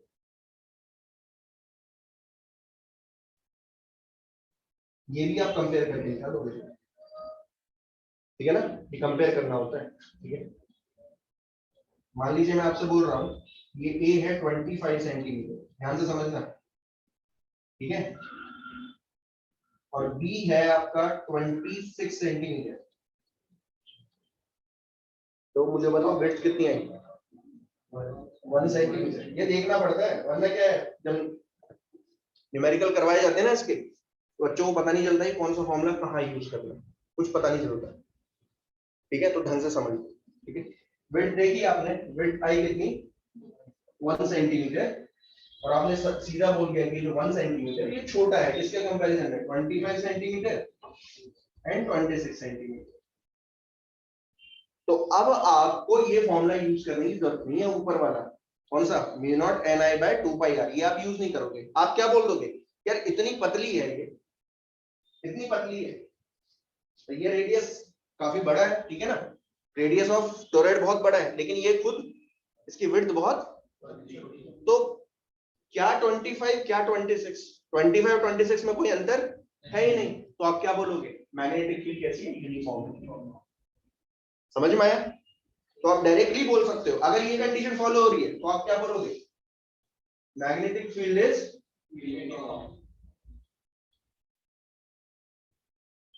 यूनिफॉर्म। आप डायरेक्टली बोल सकते हो। नॉन यूनिफॉर्म कब होगी, नॉन यूनिफॉर्म तब होगी जब ये दोनों क्या करेंगे, ये दोनों क्या हो जाएंगे, एक तरीके से कंपेरेबल होंगे। जैसे अगर ये रेडियस 25 है, ठीक है ना, इनर रेडियस, और आउटर रेडियस 50 हो जाता है, तो फिर आप क्या बोलते हैं, सर विड्थ है 25 सेंटीमीटर, और 25 सेंटीमीटर 25 सेंटीमीटर और 50 सेंटीमीटर के कंपेरेबल है, ऑब्वियस सी बात है, ए और बी के कंपेरेबल है, तो अंदर मैग्नेटिक फील्ड कैसी आएगी, नॉन यूनिफॉर्म। तो आप बोलोगे कि सर इस केस में अगर मैग्नेटिक फील्ड यूनिफॉर्म है तो फिर निकालोगे कैसे, निकाल के बताओ क्या होगा, फॉर्मूला क्या यूज करूंगा, तो फॉर्मूला देखिए क्या यूज करोगे आप कुछ ये पहले वाला फॉर्मूला यूज नहीं करोगे, ध्यान देना, आप क्या करोगे, ऑफ कोर्स मैग्नेटिक फील्ड का जो फॉर्मूला यूज होगा वो होगा म्यू नॉट एन आई, यही यूज होगा, ऑब्वियस सी बात, बट ये आर के प्रोपोर्शनल नहीं होगी, ठीक है। इसमें ये जो एन है ये क्या होगा, number of turns per unit length, और लेंथ क्या होगा 2 पाई r, बट r क्या लोगे, r लोगे a और b का मीन। क्या लोगे, a और b का मीन, इनर रेडियस और आउटर रेडियस का मीन। स्मॉल n का निकाल, क्या लोगे 2 पाई rm, बट rm होगा मीन रेडियस। समझ में आ रहा है मैं क्या बोल रहा हूँ? तो मीन रेडियस होगा, ध्यान देना, a और b का। तो इस फॉर्मूले से आप n निकालोगे, n उठा के यहां डाल देना, आपका आंसर आ जाएगा। तो ये यूनिफॉर्म है,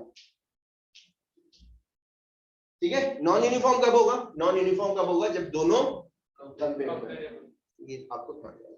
बात समझ में आई क्या, क्लियर हुआ यहां तक? ठीक है। आउटसाइड आप देखो, आउटसाइड की बात करेंगे, आउटसाइड की बात करेंगे।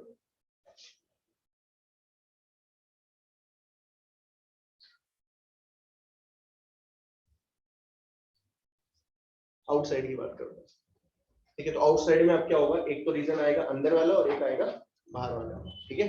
तो देखिए पहले अंदर देखते हैं, पहले अंदर वाला क्या केस है, स्मॉल r जो एम्पियर्स लूप का रेडियस है वो किससे कम हो, a से कम हो, ये वाला केस, ठीक है। अब इसमें करने की जरूरत नहीं है आपको, वैसे करने की जरूरत नहीं है। देखिए ये जो अंदर वाला केस था वो कौन सा है, देखिए यहाँ देखिए, ये तो आपकी टोरॉइड हो गई, ठीक है।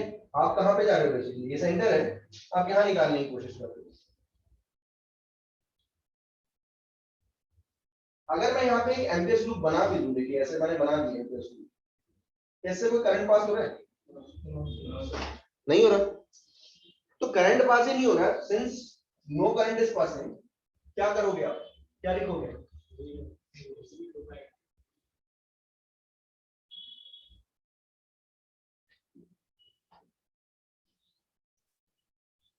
E डॉट dl, क्या लिखोगे, ये नॉट टाइम्स, कितना करंट पास हो रहा है, पास ही नहीं हो रहा इससे, तो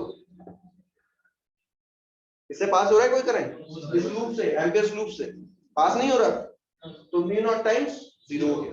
बात समझ में आई, ये टाइम ये हो गया 0। अच्छा ये कितना होगा, अब थोड़ा ध्यान देना, ध्यान से समझना, ये आप सीधा डायरेक्टली v0 मत लिख देना, ठीक है, डायरेक्टली मत लिखना, ठीक है। आप क्या बोलोगे कि अगर यहाँ मैग्नेटिक फील्ड होती भी तो कैसी होती, ठीक है, एम्पियर्स लूप के पैरेलल मान लो, ठीक है ना, एम्पियर्स लूप के टेंजेंशियल मान लो, और एम्पियर्स लूप को अगर मैं छोटे छोटे पार्ट्स में डिवाइड कर दूं, ऐसे छोटे छोटे पार्ट्स में डिवाइड कर दिया,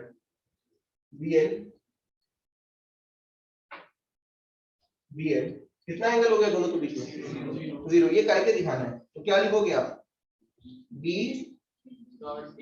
DL cos 0 इक्वल टू 0। बात समझ में आ रही है,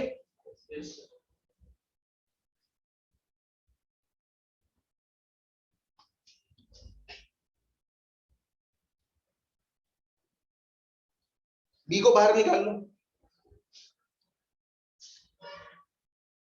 BL का इंटीग्रेशन कितना हो गया, 2 पाई r, 2 पाई r तो 0 नहीं हो सकता, तो B 0 होगा।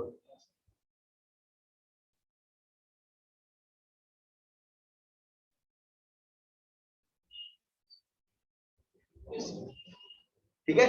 तो अंदर जो है मैग्नेटिक फील्ड 0 इसलिए होती है क्योंकि अगर अंदर आपने एक लूप बना दिया इनसाइड, ठीक है ना, अंदर मतलब ये वाला केस है, अभी एक अंदर का नहीं मतलब आउटसाइड, आउटसाइड में भी दो कंडीशन, ठीक है। इसको ये वाला रीजन ये 1 मान के चल लो आप, एक इनसाइड वाला रीजन और एक दो आउटसाइड वाले हैं, ठीक है ना। तो ये जो फर्स्ट इनसाइड आउटसाइड वाला है, फर्स्ट आउटसाइड वाला है, इसमें मैग्नेटिक फील्ड 0 इसलिए होती क्योंकि यहाँ पे अगर आपने कोई भी एम्पियर्स लूप लिया उससे कोई भी करंट पास नहीं होगा। बात समझ में आई, आउटसाइड देख लो,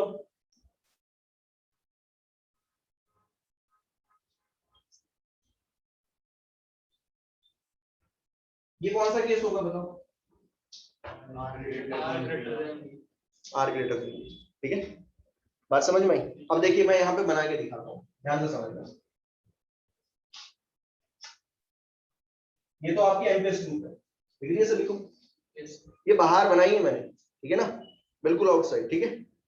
अब देखिए इसमें कुछ करंट अंदर जा रहा है, कुछ करंट बाहर आ रहा है। अगर आप ढंग से देखोगे तो आपको पता चलेगा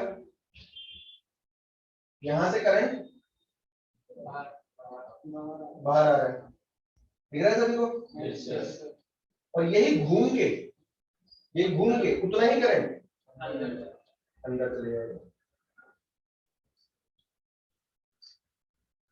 उतना ही। बनाया मैंने थोड़ा सा कम है, ऑब्वियस सी बात है क्योंकि जगह कम है, लेकिन जितना यहां से आ रहा है ना, जितना यहां से बाहर आ रहा है, ठीक है ना, उतना ही अंदर चलेगा घूम के। तो अब मुझे बताओ, अगर बाहर आया Ni तो अंदर कितना गया? तो टोटल करंट कितना है? जीरो। अरे जीरो। Ni बाहर आ रहा है और Ni अंदर ही जा रहा है। तो मैंने आपको बताया था, जब मैंने शुरू में सर्कुलेशन बताया था, तो आई टोटल कैसे निकालना है?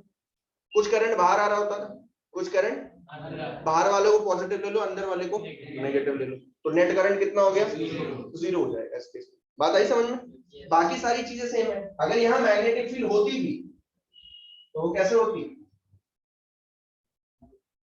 टेंजेंशियल। अगर होती तो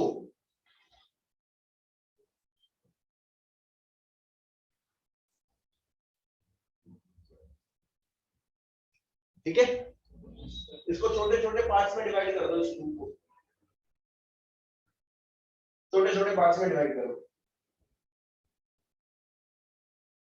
GL नहीं,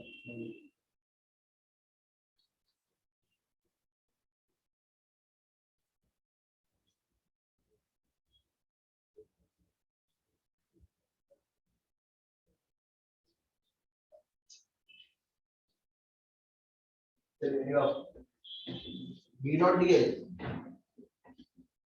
कितना? V not times again zero. लेकिन यहाँ पे रीजन ध्यान देना, जितना करंट बाहर आ रहा है अंदर जा रहा है, वो रीजन, ठीक है। अच्छा, B into B dot DL ये कितना होगा? ये हमें हर बार कराने की जरूरत नहीं है। B into 2πr, where R is the radius of Ampere's loop, ठीक है ना, ध्यान दो, ठीक है। तो B क्या हो जाएगा? जीरो हो जाएगा, क्योंकि 2πr जीरो नहीं है।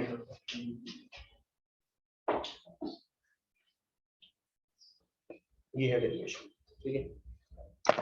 चलिए अब ब्रेक है आधे घंटे का, उसके बाद स्टार्ट करेंगे।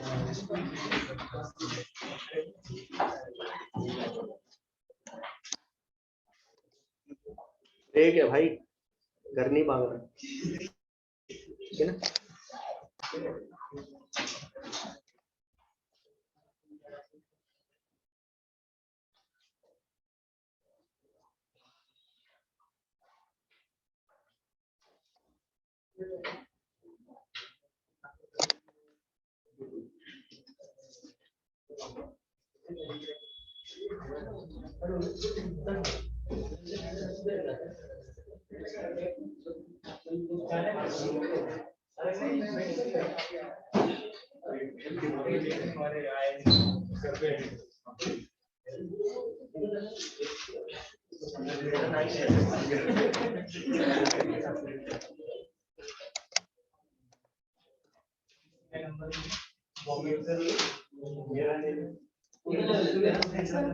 Yes.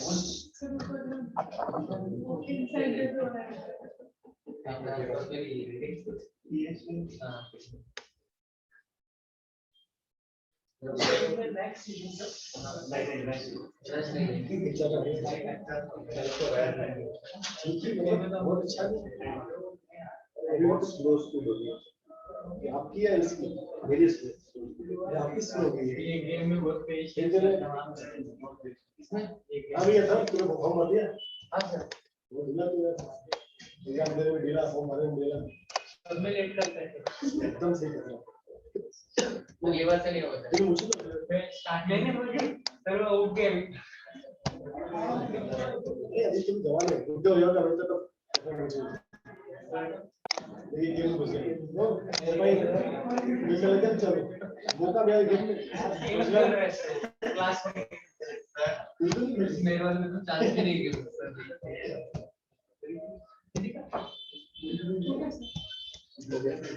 सर वो रीजन बताओ ना मतलब दो वायर सेम ऊपर डायरेक्शन में जा रहे हैं तो फिर अंदर की तरफ फोर्स को लगता है अंदर की तरफ फोर्स इसलिए लगता है क्योंकि जो एक की वजह से जो मैग्नेटिक फील्ड होती है ना, मान लो दोनों ऐसे जा रहे हैं, ठीक है ना, ऐसे जा रहे हैं, तो इसकी वजह से मैग्नेटिक फील्ड होती है वो अंदर की तरफ होती है, बिकॉज इसमें करंट ऐसे जा रहा है, ऊपर की तरफ लग रहा है, तो आई एल क्रॉस ये आपको रीजन लिखना पड़ेगा, और कोई रीजन हो नहीं सकता, ठीक है ना, मैथमेटिकली। अगर ज्यादा देर बनाते पड़ेंगे तो फिर आधे तो करेगा, हाँ करेगा ना, तो फिर वो किसका बनेगा? वो केस ही नहीं लेना। हर एक वाइंडिंग का रेडियस सेम ही लेना।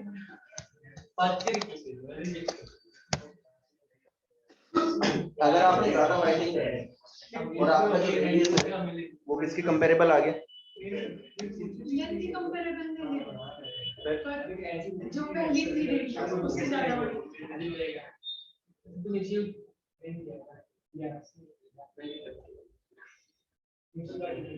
मतलब पहले के कंपैरिजन में सपोज आर की 1 सेंटीमीटर और वाइंडिंग बढ़ा है 10 लेयर करके, तो फिर आर ऑब्वियसली ज्यादा बढ़ेगी, पर लेंथ के कंपैरिजन छोटी है पर बढ़ रही है। मतलब आप ये बोल रहे हो कि पहले छोटी थी फिर ऐसे बढ़ाते हुए चले गए, रेडियस जो बढ़ता गया तो लेंथ के कंपैरेबल आ गई। नहीं, लेंथ के कंपैरिजन छोटी है, मतलब लेंथ है सपोज 20 सेंटीमीटर और रेडियस वाइडनिंग कर रहे हैं तो फिर 1 सेंटीमीटर से 2 सेंटीमीटर। हाँ तो 2 सेंटीमीटर अभी भी तो कंपैरेबल नहीं है, पर वो डिस्टेंस में कवर कर रहे हैं। हाँ तो वही मैं बोल रहा हूँ ना, ये जो अब 1 से 2 सेंटीमीटर हो गए ना, ये 2 सेंटीमीटर अभी भी 20 सेंटीमीटर के कंपैरिजन में पर है। सर वो फॉलो नहीं अरे नहीं, दो पार्ट में डिवाइड है, ऐसा सोचो आपने एक सोलेनोइड की वाली, इसको अलग निकालो, इसको अलग निकालो, इसको अलग निकालो, वो तब है जब कंपेरेबल हो जाए। मान लो आपने एक जगह पे 1000 वाइंडिंग कर दी, तो फिर 1000 रूल्स बन जाएंगे, ऐसे 1000 वाइंडिंग बन गए जिनका रेडियस कंटिन्यूअसली बढ़ रहा है, तो फिर तो आपको क्या करना पड़ेगा, पहली का निकालना पड़ेगा, दूसरे का निकालना पड़ेगा, तीसरे का, और सबका निकाल के ऐड करना पड़ेगा। यहाँ पे वो केस नहीं, बहुत फास्ट चल रहा है, मैक्सिमम टाइम बढ़ता है, आप नहीं करोगे। मिनिमम टाइम आरसीआर मैटर चलोगे, अरे आर्थिक 0.80 से बढ़ा है।